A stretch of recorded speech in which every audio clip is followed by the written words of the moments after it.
الشیطان الرجیم بسم اللہ الرحمن الرحیم۔ اللہ رب العالمین کا بے حد و بے حساب شکر اور احسان کہ جس نے ہمیں یہ توفیق بخشی کہ شب گزشتہ ہم نے نماز تراویح میں قرآن حکیم کے 16ویں پارے کی قراءت اور سماعت کا شرف حاصل کیا۔ دعا ہے کہ رب العالمین ہمارا پڑھنا سننا اپنی بارگاہ میں قبول و منظور فرمائے، اسے خالصتاً اپنی رضا کے لیے فرمائے اور ہمارے ماں باپ اور ساری امت کی مغفرت اور بخشش کا ذریعہ فرمائے۔ 16ویں پارے کا آغاز سورۃ الکہف کی آیہ نمبر 75 سے ہوتا ہے۔ اسی پارے میں سورہ مریم اور سورہ طٰہٰ بھی ہیں۔ سورہ کہف کی آیہ نمبر 75 اور اس سے گزشتہ آیات، یہ آیہ نمبر 60 سے جو سورۃ الکہف کا 9واں رکوع ہے، اس سے حضرت موسیٰ و خضر علیہم السلام کے واقعے کا آغاز ہوتا ہے۔ صحیح بخاری شریف کی حدیث مبارکہ میں ذکر ہوا کہ ایک بار جناب موسیٰ کلیم علیہ السلام سے کسی نے پوچھا کہ موسیٰ اس وقت روئے زمین پر سب سے بڑا عالم کون ہے؟ آپ نے فرمایا کہ میں سب سے بڑا عالم ہوں۔ بارگاہ الہی میں جناب موسیٰ علیہ السلام کا یہ جواب اس بارگاہ کی نزاکتوں کے کچھ مطابق نہ پایا گیا۔ جناب موسیٰ علیہ السلام کو حکم دیا گیا کہ آپ فلاں مقام پہ تشریف لے جائیں، وہاں آپ کو ہمارے بندوں میں سے ایک بندہ ملے گا جنہیں ہم نے بہت بڑا علم عطا فرمایا۔ حضرت موسیٰ علیہ السلام اپنے خادم یوشع بن نون کو، جنہیں قرآن حکیم نے یہاں فتیٰ جوان کے لفظ سے ذکر فرمایا ہے، ساتھ لے کے چلتے ہیں اور نشانی بتا دیتے ہیں کہ انہوں نے اپنے ساتھ کھانے میں بھنی ہوئی مچھلی رکھی ہوئی تھی۔ جناب موسیٰ علیہ السلام اپنے خادم سے فرما دیتے ہیں کہ جس جگہ پر یہ بھنی ہوئی مچھلی زندہ ہو جائے گی وہیں پر ہمیں وہ اللہ کا بندہ ملے گا جس کی ملاقات کے لیے ہم جا رہے ہیں۔ یہ قرآن کا بیان۔ جب حضرت موسیٰ و یوشع بن نون علیہ السلام چلتے ہیں، راستے میں سستانے کے لیے تھکاوٹ ہو گئی، ٹھہرتے ہیں، حضرت موسیٰ علیہ السلام آرام فرماتے ہیں، سو جاتے ہیں۔ حضرت یوشع بن نون دیکھتے ہیں کہ دسترخوان سے مچھلی زندہ ہوئی اور زندہ ہو کر وہ پانی میں چلی گئی۔ وہ بڑے حیران ہوئے، لیکن جب موسیٰ علیہ السلام بیدار ہوئے تو انہیں یہ بات بتانا بھول گئے۔ وہ آگے چل پڑے۔ جب آگے چل کر حضرت موسیٰ کو بھوک محسوس ہوئی، خادم سے کہا کہ بھئی کھانا لاؤ تاکہ بھوک کا کچھ علاج کیا جائے۔ خادم نے عرض کی کہ جب ہم پیچھے سستانے کے لیے ٹھہرے تھے تو وہیں پر وہ جو مچھلی تھی وہ زندہ ہو کر فاتخذ سبیلہ فی البحر سربا، وہ تو دوبارہ سمندر میں چلی گئی، لیکن میں آپ کو بتانا بھول گیا تھا۔ جناب موسیٰ علیہ السلام نے فرمایا ذالک ما کنا نبغی، اسی مقام کی تلاش میں تو ہم نکلے تھے، اب چلو واپس۔ دوبارہ وہاں پہنچے تو قرآن حکیم فرماتا ہے فوجدا عبدا من عبادنا آتیناہ رحمتا من عندنا وعلمناہ من لدنا علما، تو انہیں وہاں ہمارے بندوں میں سے ایک بندہ ملا جنہیں ہم نے اپنی بارگاہ سے رحمت بھی عطا فرمائی تھی اور اپنی جناب خاص سے انہیں ہم نے علم عطا فرمایا تھا۔ یہ جناب خضر علیہ السلام تھے۔ مفسرین نے لکھا ہے کہ آپ کا نام بلیہ بن ملکان ہے۔ آپ جہاں قدم رکھتے وہ جگہ سرسبز ہو جاتی، سبزہ اگاتا، اس نسبت سے آپ کو خضر کہا جاتا ہے۔ جناب موسیٰ علیہ السلام درخواست کرتے ہیں هل اتبعک علی ان تعلمنی مما علمت رشدا، اے خضر اللہ کی بارگاہ سے مجھے حکم ہوا ہے کہ میں آپ کے ساتھ رہوں، کہ آپ مجھے اجازت دیتے ہیں کہ میں کچھ عرصہ آپ کے ساتھ گزاروں اور جو علم اللہ نے آپ کو عطا فرمایا ہے میں بھی اس سے کچھ سیکھوں۔ جناب خضر علیہ السلام فرماتے ہیں کہ اے موسیٰ انک لن تستطیع معی صبرا، آپ اگر میرے ساتھ رہیں گے تو جو ڈیوٹیاں مجھے سونپی گئی ہیں، جو ذمہ داریاں مجھے عطا ہوئی ہیں، آپ شاید انہیں دیکھ کے صبر نہ کر سکیں۔ وَكَيْفَ تَصْبِرُ عَلَى مَا لَمْ تُحِطْ بِهِ خُبْرًا، اور آپ اپنی جگہ بالکل برحق ہوں گے، درست ہوں گے، جن باتوں کا آپ کو علم عطا نہیں کیا گیا آپ ان پہ صبر کر بھی کیسے سکتے۔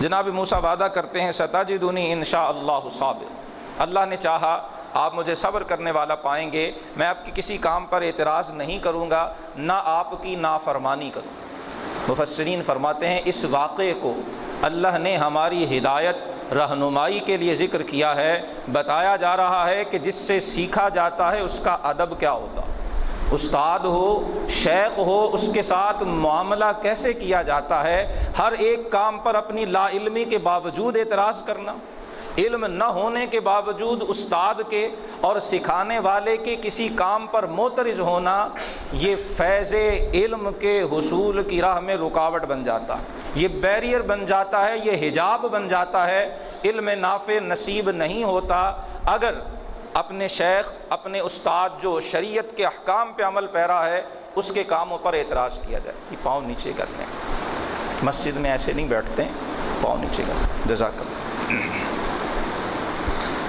وعدہ ہو جاتا ہے، جناب موسیٰ و خضر علیہ السلام چل پڑتے ہیں، 3 واقعات قرآن حکیم نے بیان فرمائے۔ ایک کشتی میں سوار ہوتے ہیں، تفسیر میں آیا ہے کہ کشتی والوں نے جناب موسیٰ و خضر سے کرایہ بھی نہیں لیا، لیکن جب وہاں سے اترنے لگے جناب خضر نے کشتی کا ایک تختہ وہ اکھیڑ دیا، حضرت موسیٰ علیہ السلام سے رہا نہ گیا، فرمایا آپ نے یہ اچھا کام نہیں کیا، اخرقتها لتغرق اہلها، یہ تختہ اکھیڑ دیا ہے، پانی اس میں داخل ہوگا، کشتی ڈوب جائے گی، انہوں نے ہمارے ساتھ بھلا کیا اور آپ اس کا یہ صلہ دے رہے ہیں۔ جب جناب موسیٰ نے یہ کہا، حضرت خضر نے وعدہ یاد دلایا، الم اقل انک لن تستطیع معی صبرا، اے موسیٰ چلنے سے پہلے وعدہ ہو چکا تھا اور میں آپ کو عرض کر چکا تھا کہ آپ میرے احکام اور معاملات جو مجھے سونپے گئے آپ ان پہ صبر نہیں کر سکتے۔ حضرت موسیٰ معذرت کرتے ہیں، وعدہ کرتے ہیں کہ میں دوبارہ کسی چیز پہ اعتراض نہیں کروں گا۔ آگے چلتے ہیں، اذا لقیا غلاما فقتل، یہ بچے کھیل رہے تھے، ان میں ایک بڑا پیارا سا بچہ خوبصورت سا کھیل رہا ہے، حضرت خضر علیہ السلام اسے قتل کر دیتے ہیں۔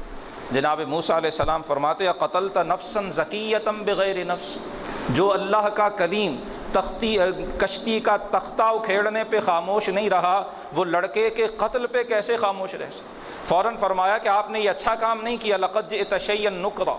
جناب خضر نے پھر وعدہ یاد دلایا اور یہیں سے 16ویں پارے کا آغاز ہوتا ہے، الم اقل لک انک لن تستطیع معی صبر، اے موسیٰ میں تو پہلے کہہ چکا آپ میرے ساتھ صبر نہیں فرما سکے۔ حضرت موسیٰ پھر معذرت کرتے ہیں، ان سألتک عن شیء بعدها فلا تصاحب، 2 بار ہو گیا، اب اگر تیسری بار بھی میں نے اعتراض کیا، کوئی سوال کیا تو آپ مجھے اپنے ساتھ مت رکھیے گا، قد بلغت من لدنی عذرا، میری طرف سے معذرت اپنی اختتام اور انتہا کو پہنچ چکی۔ فانطلقا، پھر دونوں عظیم ہستیاں چل پڑتی ہیں، ایک بستی میں پہنچتے ہیں، بھوک لگی ہے، بستی والوں سے کھانا طلب فرمایا جاتا ہے کہ ہم مہمان ہیں، ہماری میزبانی کی جائے، لیکن وہ بستی والے ایسے تھے کہ ابوا ان یضیفوہما، انہوں نے ان اجنبی نورانی صورت مہمانوں کی میزبانی سے بھی کھلم کھلا انکار کر دیا کہ ہم میزبانی نہیں کر سکتے۔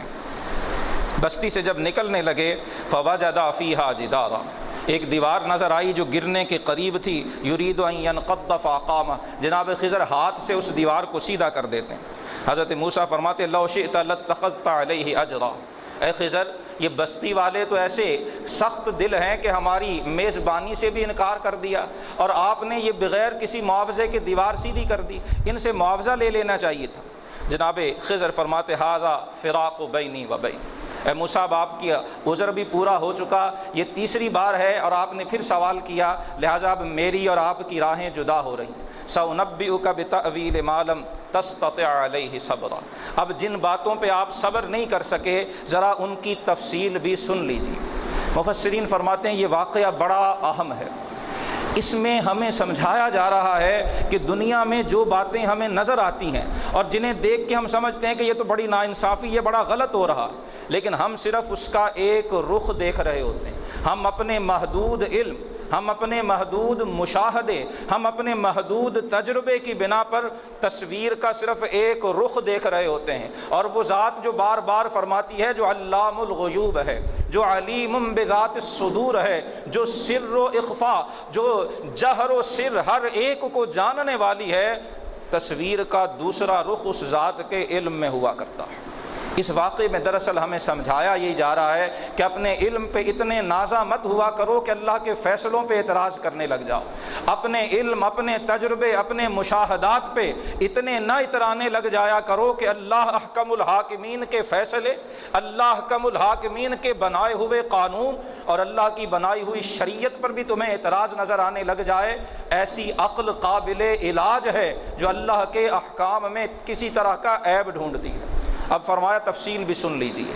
3 واقعات تھے، کشتی والا، لڑکے کے قتل کا اور دیوار کو سیدھا کرنے کا۔ فرمایا جہاں تک کشتی کی بات تھی، وہ کشتی چند مسکینوں کی تھی جو اسے چلا کے اپنی روزی کماتے تھے۔ جب وہ جہاں انہوں نے اتارا ہے وہاں سے واپس جاتے، اس دوسری جانب ایک ظالم بادشاہ تھا، یأخذ کل سفینۃ غصبا، جو ہر صحیح کشتی کو غصب کر لیتا تھا، چھین لیتا تھا۔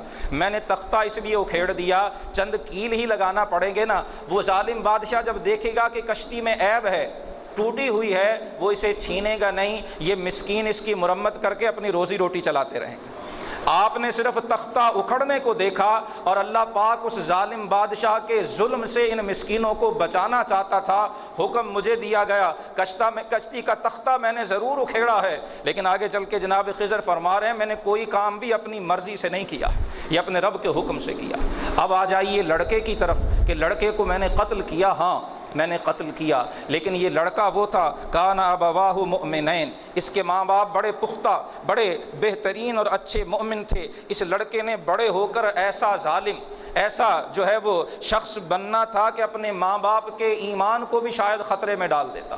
تو اللہ نے اس بچے کی جان قبض کر لی اور اس کی بجائے اردنا ان یبدلہما ربہما خیرا منہ، ہم نے یہ ارادہ کیا کہ اس کے ماں باپ کو اس بچے سے بہتر اولاد عطا فرمائے۔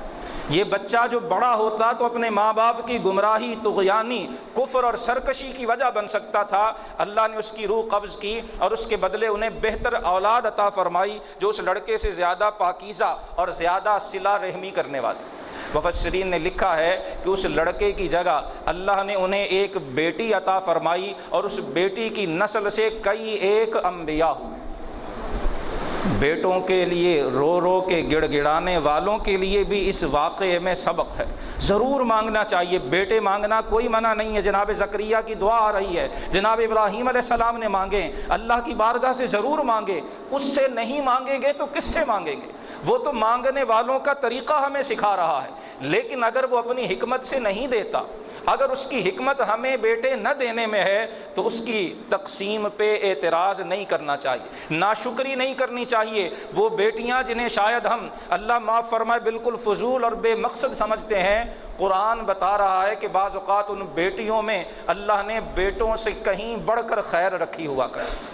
اس واقعے میں بنیادی سبق اللہ کی حکمتوں پہ ایمان لانے کا ہے۔ فرمایا اس لڑکے کو اس لیے اللہ کے حکم سے میں نے قتل کیا۔ اور اب تیسرا واقعہ بھی سن لیجئے، جہاں تک اس دیوار کا ذکر ہے۔ فرمایا یہ 2 یتیم لڑکوں کی دیوار تھی، اس کا نہ تحتہ کنز لہما، اس دیوار کے نیچے ان کا خاندانی خزانہ چھپا ہوا تھا۔ وکان ابوہما صالحا، اگر دیوار گر جاتی، خزانہ ظاہر ہو جاتا، جو بستی والے اس طرح کے دلوں کے مالک ہیں کہ 2 اجنبی مہمانوں کو کھانا کھلانے سے انکار کر رہے ہیں، اندازہ کیجئے جب چھپا ہوا خزانہ ظاہر ہوتا تو وہ کیا کرتے؟ وہ لوٹ مار کے لے جاتے۔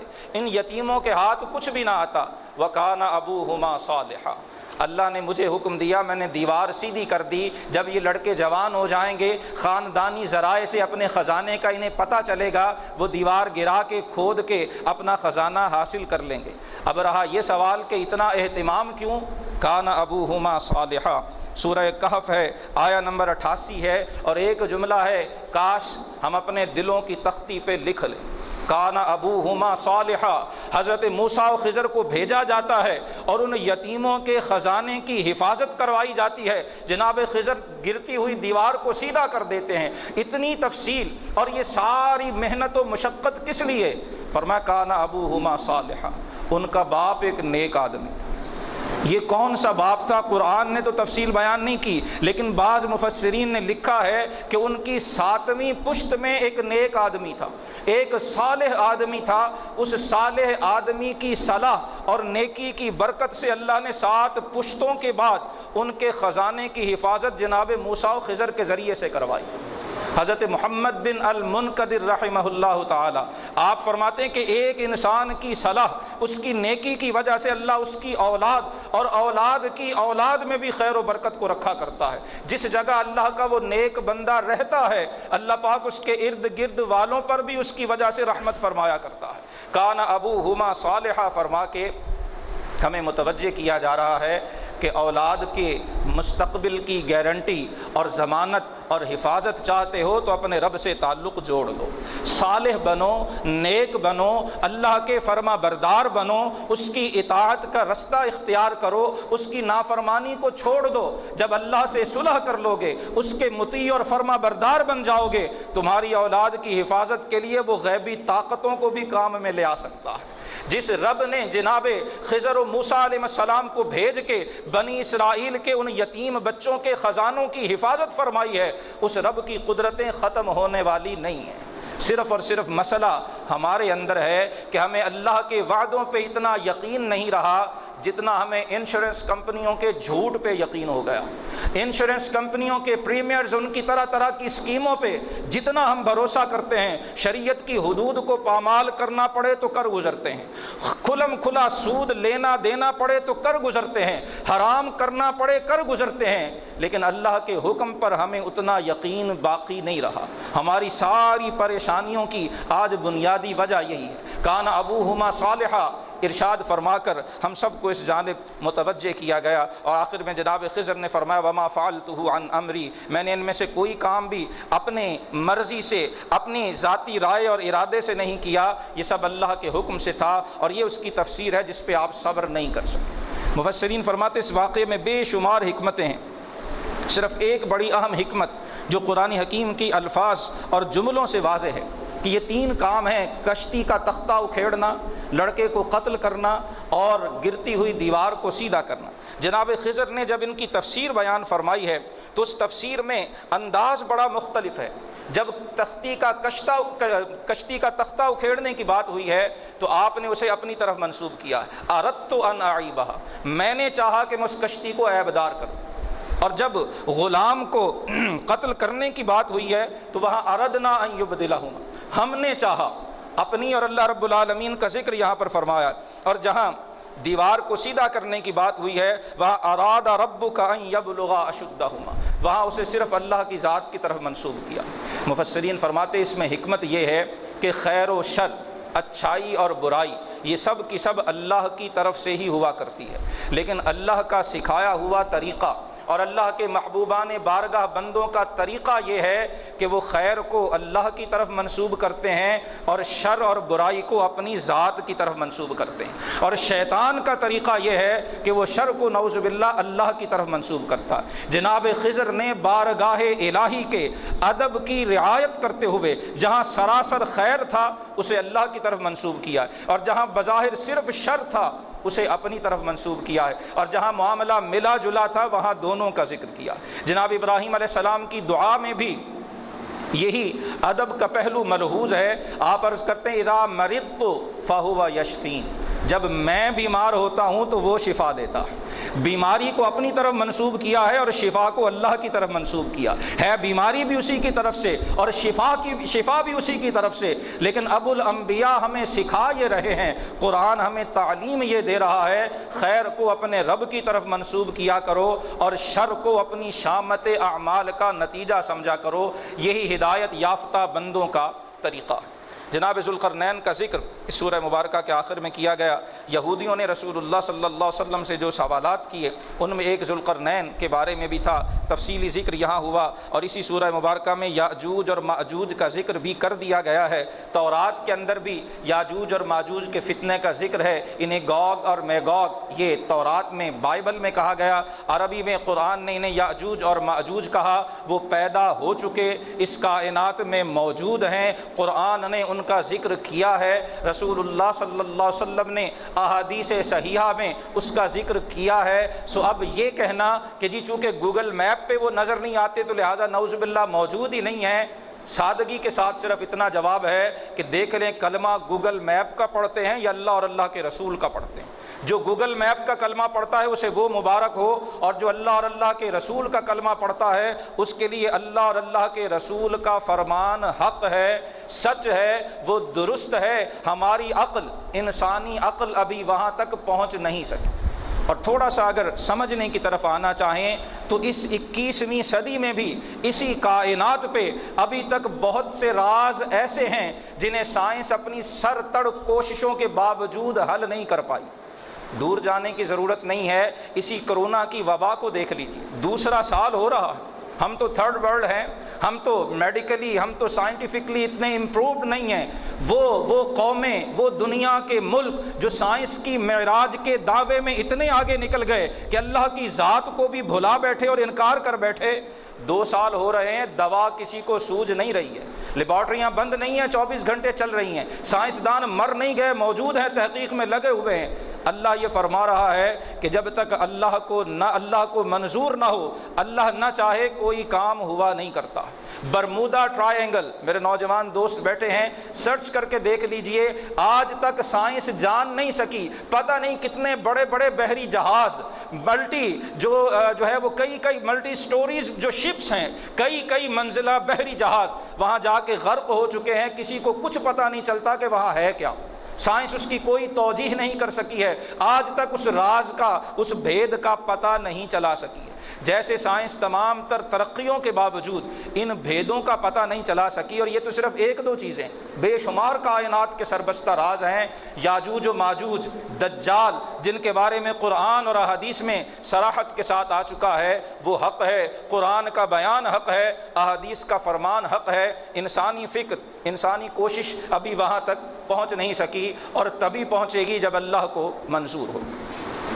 سورہ مریم 16ویں پارے کی دوسری سورہ مبارکہ ہے، 98 آیات اور 6 رکوع ہیں۔ پہلے رکوع میں ابتدا میں ہی جناب زکریا علیہ السلام کی دعائیں اور اپنے پروردگار کے ساتھ مناجات کا خوبصورت انداز ذکر کیا گیا۔ جناب زکریا 100 برس کے قریب عمر ہو چکی ہے، ابھی تک اولاد نہیں ہے۔ یہاں قرآن حکیم نے صرف آپ کی دعا کا ذکر کیا ہے، اور سورہ آل عمران میں اگر یاد ہو جس مقام پر جناب زکریا نے دعا مانگی تھی، اور جناب مریم کے پاس بے موسم کے پھل دیکھ کر جناب زکریا کے دل میں جو خواہش پیدا ہوئی، اس کا ذکر سورہ آل عمران میں کیا گیا۔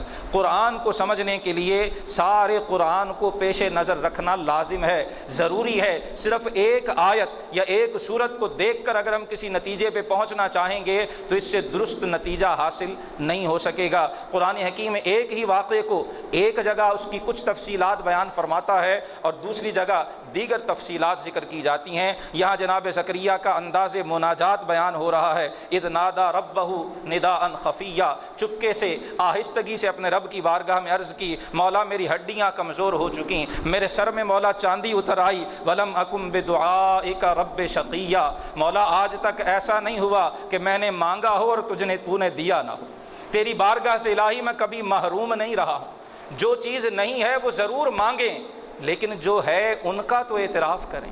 آج ہم سے غلطی یہ ہو رہی ہے کہ جو ایک چیز نہیں ہے ہم اس کو تو پن پوائنٹ کر لیتے ہیں، لیکن جو بے شمار اس رب نے عطا کی ہوئی ہیں ہم ان کا شکر ادا کرنا بھول جاتے ہیں۔ جناب زکریا کے انداز مناجات میں قرآن کے طالب علم کو سکھایا جا رہا ہے کہ اللہ سے مانگو، ضرور مانگو، اولاد بھی مانگو، بیٹے بھی مانگو، لیکن جو کچھ دیا ہوا ہے اس کا انکار تو نہ کرو۔ جناب زکریا عرض کر رہے ہیں، مولا آج تک ایسا نہیں ہوا کہ میں نے مانگا ہو اور تو نے نہ دیا ہو، الہی تو ہمیشہ میری جھولی بھرتا رہا ہے، یا اللہ مجھے اولاد کی، بیٹے کی مولا حاجت محسوس ہوتی ہے جو میری وراثت کا مالک ہو، سلسلہ نبوت کو آگے لے کے چلے، وجعلہ رب رضیہ، اور مولا بیٹا ایسا دے جو تیرا پسندیدہ ہو۔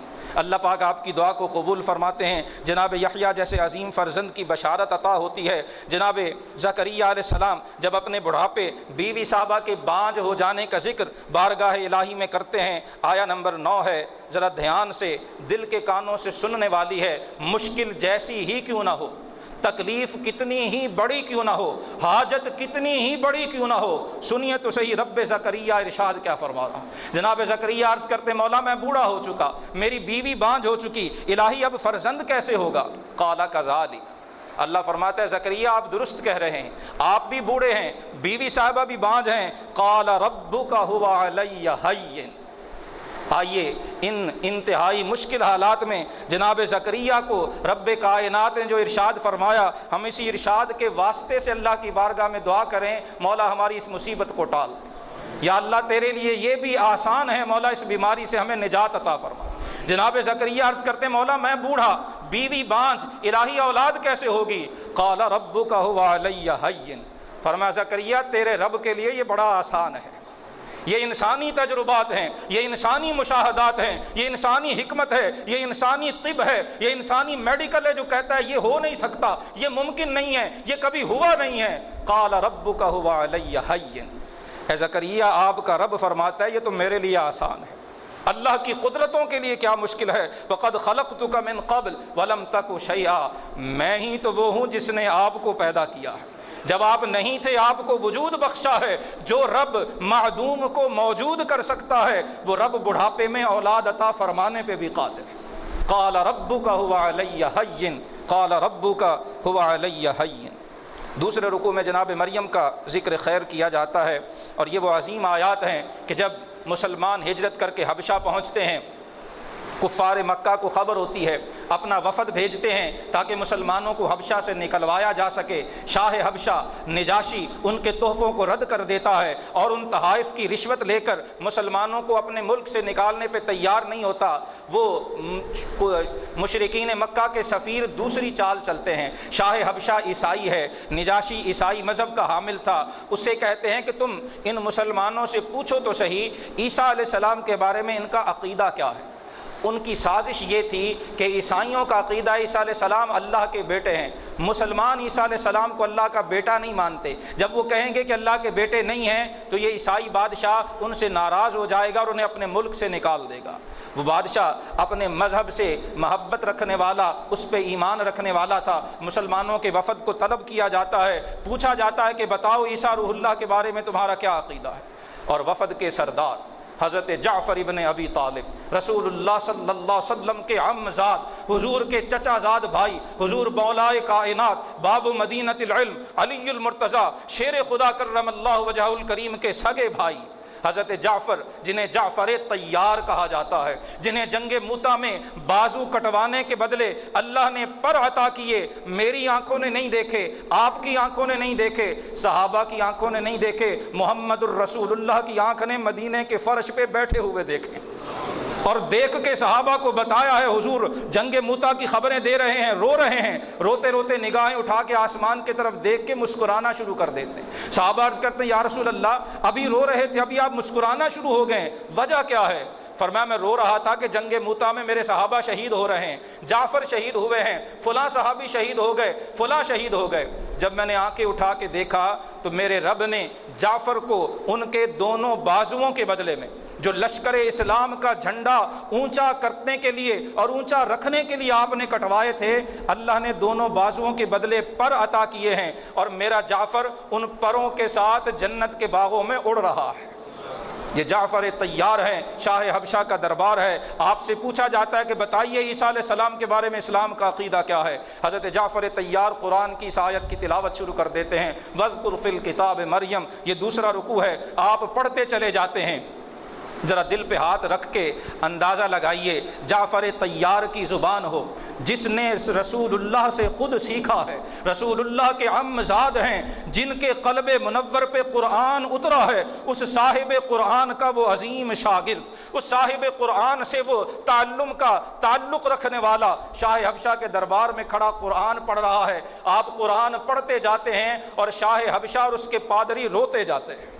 جب آپ سورہ مریم کی آیات کی تلاوت مکمل کرتے ہیں، شاہ حبشہ زمین سے ایک تنکا اٹھاتا ہے اور تنکا اٹھا کے کہتا ہے کہ خدا کی قسم ہے جناب عیسیٰ کے بارے میں جو کچھ آپ نے پڑھا، جو بیان کیا ہے، ان کی شان اس تنکے جتنی بھی اس سے زیادہ نہیں ہے۔ وہ اللہ کے بندے اور اللہ کے رسول ہیں اور یہی ہمارا ایمان ہے۔ قریش کا وہ وفد ناکام و نامراد واپس پلٹ آتا ہے۔ جناب عیسیٰ علیہ السلام کے بارے میں مسلمانوں کا عقیدہ کیا ہے ان آیات میں بیان کیا گیا۔ آپ بغیر باپ کے پیدا ہوئے، اللہ کے عظیم بندے، اللہ کے عظیم نبی اور رسول ہیں۔ اللہ نے بچپن میں آپ کو کلام کا معجزہ جو ہے وہ عطا فرمایا، جس کا ذکر یہاں تفصیل سے کیا گیا۔ اور یہاں یہ بھی یاد رکھیے، بدقسمتی سے بعض مسلمان کہلانے والوں نے بھی جناب عیسیٰ علیہ السلام کے بغیر باپ پیدا ہونے کی تردید کی ہے، جن میں سر سید احمد خان صاحب بھی ہیں۔ مقالات سر سید اور اپنی تفسیر میں انہوں نے ان تمام آیات کی وہ تعویل کی ہے جو 14 صدیوں میں اللہ کے رسول صلی اللہ علیہ وسلم سے لے کر صحابہ سے لے کر آج تک کسی عالم نے نہیں کی۔ احادیث کا وہ انکار کر گئے ہیں، اور ان آیات میں جناب عیسیٰ کے بغیر باپ کے پیدا ہونے کا بھی سر سید صاحب انکار کرتے ہیں۔ وہ کہتے ہیں کہ وہ عام طریقے سے ہی ان کی ولادت ہوئی تھی، حضرت مریم کی شادی ہوئی تھی اور عام طریقے سے ان کے ہاں بچہ پیدا ہوا تھا۔ اس ساری تفصیلات کو جسے قرآن اتنے معجزانہ اسلوب سے بیان کر رہا ہے، سر سید صاحب ان ساری چیزوں کا انکار کرتے ہیں۔ اس لیے خدارا کسی کتاب کا مطالعہ کرنے سے پہلے، ترجمہ پڑھنے سے پہلے، کسی کی تفسیر پڑھنے سے پہلے دیکھ لیا کیجئے کہ صاحب تفسیر ہے کون، اس کا عقیدہ کیا ہے، اس کا نظریہ کیا ہے۔ ہر قرآن کی تفسیر بیان کرنے والا مومن یا حق پر نہیں ہوا کرتا ہے، یہ بڑی بدقسمتی ہے۔ لیکن یہ بڑا اہم معاملہ دیگر بہت سارے معاملات میں بھی سر سید صاحب نے قرآن حکیم کے عقائد و نظریات سے کھلم کھلا بغاوت کی ہے، اور اس کے برعکس انہوں نے اپنے نظریات پیش کیے ہیں، جن میں سے ایک جناب عیسیٰ روح اللہ علیہ السلام کی ولادت اور آپ کے بغیر باپ پیدا ہونے کا واقعہ بھی ہے۔ اسی طرح سے حضرت ابراہیم علیہ السلام کا دیگر کئی ایک جلیل القدر انبیاء کا ذکر اسی سورہ مریم میں کیا گیا۔ روز حشر جو احوال پیش ہوں گے، جہنمیوں کی جو صورتحال ہوگی، اور اہل ایمان کو جس شان سے اللہ کی بارگاہ میں پیش کیا جائے گا، اس سب کا ذکر اس سورہ مبارکہ میں کیا گیا۔ سورہ طٰہٰ 16ویں پارے کی آخری صورت ہے، 135 آیات اور 8 رکوع ہیں۔ ابتدائے صورت میں اللہ پاک کی عظمت و شان کا ذکر بڑے پرجلال اسلوب اور انداز میں کیا گیا۔ روایات میں ہے کسی سورہ طٰہٰ کا مقدمہ اور ابتدائی آیات تھیں جنہیں سن کر حضرت عمر نے اسلام قبول کیا تھا۔ اس سورہ مبارکہ میں بڑی تفصیل سے آیا نمبر 9 سے لے کر تقریباً آیا نمبر 100 تک حضرت موسیٰ علیہ السلام کا واقعہ بالتفصیل بیان ہوا ہے۔ آپ کی پیدائش کا ذکر ہوا، آپ کی دعا ذکر کی گئی جو بالخصوص ہر طالب علم کو یاد کرنا چاہیے۔ رب اشرح لی صدری، مولا میرے لیے میرا سینہ کھول دے، یسر لی امری، میرے لیے میرا معاملہ آسان فرما دے، واحلل عقدۃ من لسانی، میری زبان کی گرہ اور روک کو دور فرما دے۔ یہ دعا جناب موسیٰ علیہ السلام کی اسی سورہ مبارکہ میں ذکر کی گئی ہے۔ آپ کے احوال بڑی وضاحت سے بیان ہوئے، خاص طور پر سامری کا واقعہ وہ اسی سورہ مبارکہ میں سورہ طٰہٰ میں تفصیل کے ساتھ ذکر کیا گیا ہے کہ جب آپ کوہ طور پہ تشریف لے گئے، اس نے لوگوں کے زیورات اور سونا چاندی اکٹھا کیا اور اکٹھا کر کے بچڑا بنایا جس سے آواز آتی تھی۔ بعض مفسرین نے لکھا ہے کہ اس نے اس طرح سے اسے بنایا تھا کہ جب ہوا گزرتی تھی تو اس سے آواز آتی تھی۔ اور ایک بات جو یہاں آیا نمبر 96 میں ذکر کی گئی، جب موسیٰ علیہ السلام واپس تشریف لائے اور اس سے پوچھا کہ فما خطبک یا سامری، اے سامری تیرا معاملہ ہے کیا، یہ بچڑے میں تو آواز کیسے نکالتا ہے اور قوم کو تو نے کیسے گمراہ کیا۔ آیا نمبر 96 میں سامری نے کہا کہ بصرت بما لم یبصروا بہ، میں نے وہ دیکھا جو لوگوں نے نہیں دیکھا، سو میں نے رسول کے یا فرشتے کے قدموں کے نشان سے ایک مٹھی لی، اسے بچڑے میں ڈالا اور یوں ہی میرے جی کو بھلا لگا۔ مفسرین نے لکھا ہے کہ جب جناب جبریل حضرت موسیٰ علیہ السلام کو بحیرہ قلزم سے نکالنے کے لیے ساتھ آئے تھے، جب فرعون آپ کا پیچھا کر رہا تھا، تو یہ سامری نے دیکھا کہ جہاں بھی حضرت جبریل کے گھوڑے کا نشان اور پاؤں پڑتا ہے وہاں سبزہ اگاتا ہے۔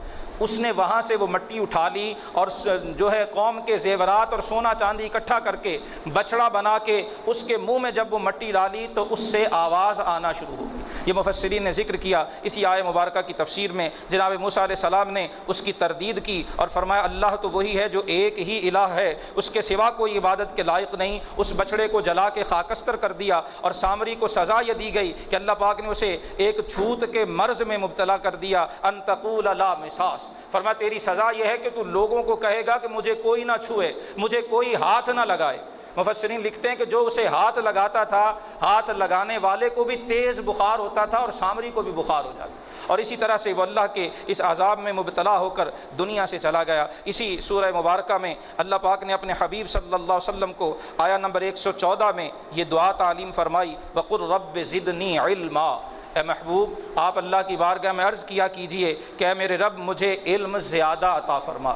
صرف علم ہی وہ چیز ہے جس میں زیادتی اور اضافے کی دعا مانگنے کا اللہ نے اپنے حبیب صلی اللہ علیہ وسلم کو حکم ارشاد فرمایا۔ اور اسی سورہ مبارکہ کی آیا نمبر 132 میں فرمایا کہ اپنے گھر والوں کو نماز کا حکم دیجئے اور خود بھی اس پر ثابت قدم رہیے، ہم تم سے روزی اور رزق نہیں مانگتے، ہم تمہیں رزق دیتے ہیں، والعاقبۃ للتقوی، اور اچھا انجام پرہیزگاروں کا ہے۔ قرآن پڑھنے والوں کو بتایا جا رہا ہے کہ صرف خود ہی صراط مستقیم پہ گامزن نہیں رہنا، اہل و عیال کی ذمہ داری بھی ہمارے کندھوں پر ہے، انہیں بھی نماز کی، اپنے فرائض اور ارکان اسلام کی ادائیگی کی ترغیب دینا، تلقین کرنا، حکم دینا، یہ گھر کے سربراہ کی ذمہ داری۔ اللہ پاک ہم سب کو عمل کی توفیق عطا فرمائے۔